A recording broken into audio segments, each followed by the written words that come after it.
Бисмиллах деп, бүгін сіздермен бір жасағаннан осындай тесік-тесік әрі жұмсақ болып шығатын блинчиктің рецептісімен бөлісемін қыздар. Дәл осы рецептпен жасап көріңіздер, екі бетімен де осылай орай бересіздер. Қыздар, менің каналыма тіркелмеген болсаңыздар, міндетті түрде тіркеліп алыңыздар. Алдағы уақытта сіздермен керемет рецепттермен бөлісетін боламын. Алдымен жылы сүтке, қыздар, міндетті түрде сүттеріңіз жылы болсын. Жұмыртқаны артынан қантты саламыз. Үстінен ас содасын және тұзды саламыз.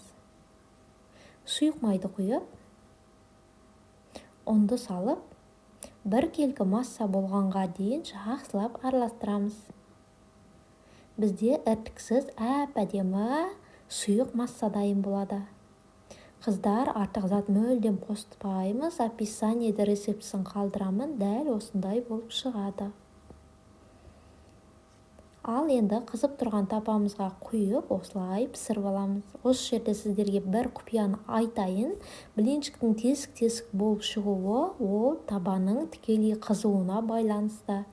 Міндетті түрде әр блинчикті алып, пісіріп болып аласыздар ғой. 10 секундқа осылай табаның өзін ғана қойып, табаны бір қыздырып алыңыздар. Сол кезде сіздердің блинчиктеріңіз осындай өте әдемі тесік-тесік болып шығады. Міне қыздар, біздің блинчиктеріміз осындай әдемі болып шығады. Міндетті түрде сіздерге жасап көруге кеңес беремін. Дәл описаниедегі рецептпен жасасаңыздар, бір жасағаннан ақ осындай күшті болып шығады.